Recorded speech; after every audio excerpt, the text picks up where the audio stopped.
वटमहाथामध्ये तुम्हाला असं जागोजागी बुद्धांच्या शिल्पाचे भग्नावशेष पाहायला मिळतील. तर इथे त्या सगळ्या शिल्पांचे भग्नावशेष पाहायला मिळतात. इथे ती बुद्धांची मूर्ती दिसते प्राचीन काळातली, आणि ही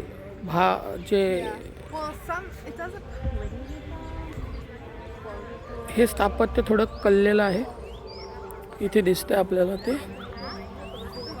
आणि ही मोठी साईट आहे, आर्किओलॉजिकल साईट.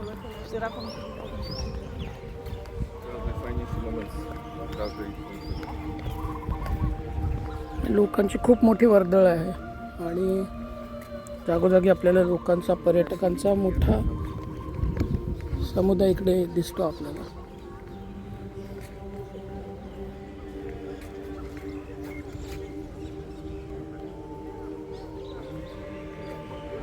अशा प्रकारे खूप मोठ्या साईट्स आहेत तिथे.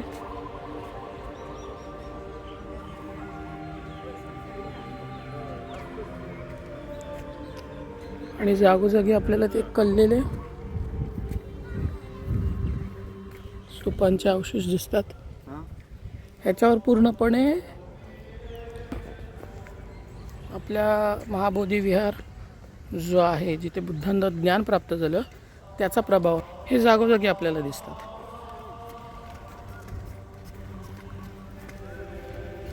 आणि भिक्खू संघ देखील इकडे फिरताना आपल्याला दिसेल. इथून येताना दिसतात भिक्खू संघ.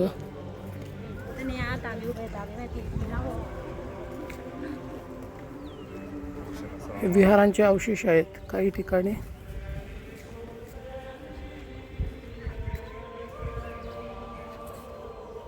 इथे आतमध्ये कधी काळी बुद्धांची मूर्ती असण्याची शक्यता आहे, ती आज मात्र नाही आहे.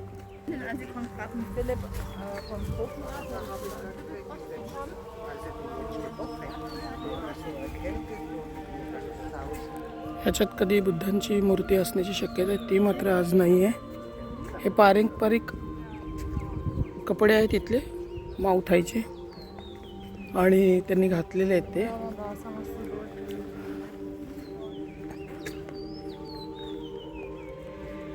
प्रचंड मोठी साईट आहे. आणि हा तो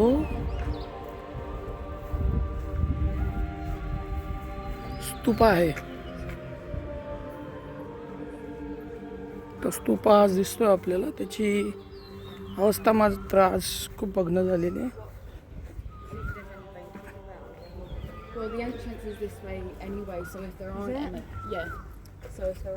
लोक, पर्यटकांची खूप गर्दी असते इथे.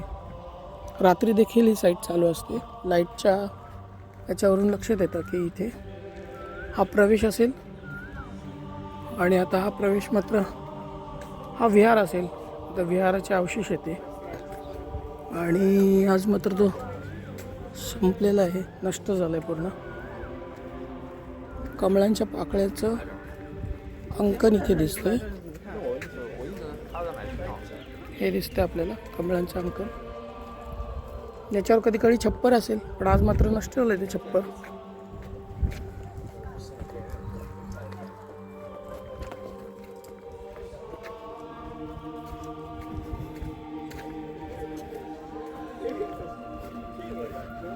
जांबा दगडासारखा दगड आहे इथे.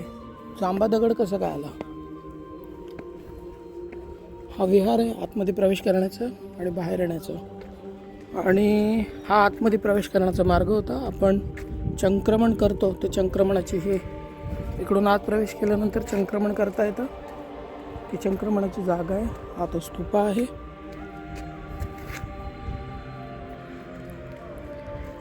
आणि इथे वर आपल्याला अधिष्ठान दिसतं.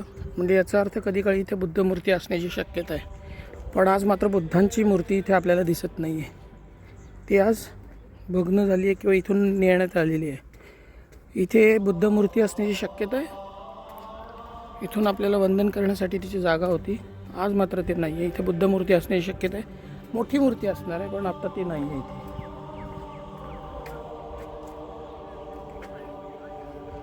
इथे पण एक स्तूपा होता, त्याचे काही भग्न अवशेष राहिलेत. त्याच्यातून थाई शिल्पकला, थाई शैली जी आहे ती दिसते. तर इथून हे प्रिझर्व केलेलं आहे. हे प्रिझर्वेशनचं काम झालेलं आहे. हे आधुनिक प्रिझर्वेशन आहे. हे प्राचीन विटा आहेत, ते मेंटेन केलेलं आहे. तर आपल्याला असं जागोजागी दिसतंय की लोक मोठ्या प्रमाणात. हा जांबा दगड आहे. जांबा दगड इथे कसं काय आला, हा एक शोधाचा विषय आहे. आणि इथं रांजण देखील आहे. तर इथं रांजण दिसते, रांजणासारखं आहे. हा रांजणाचा वरचा भाग आहे, तो आपल्याला दिसतोय. पण हा जांबा दगड आहे, जांबा दगडासारखा दगड आहे. तो कसा काय आला तर ही दिसते आपल्याला. आणि आपण आता बुद्धांच्या मूर्त्यांची रांग, इथे सापडलेल्या जेवढ्या पण शिल्प होती ती इथे सांभाळलेली आहेत.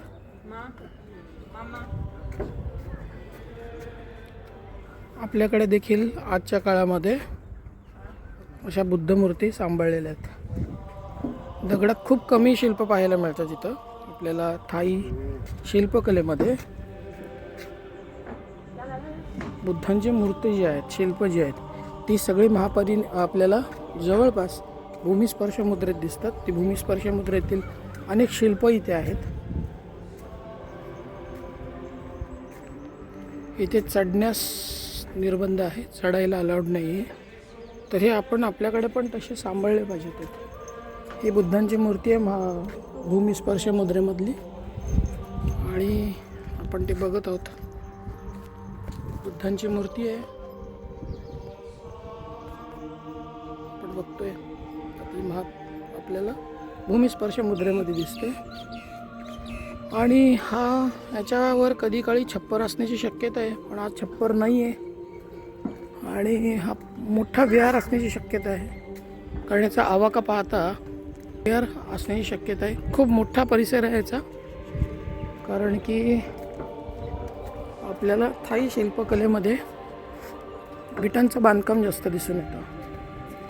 त्यामुळे विटांच्या बांधकामातून आपल्याला बुद्धमूर्ती कोरलेल्या तयार केलेल्या दिसतात, ना की दगडांमध्ये खूप कमी शिल्प दिसतात.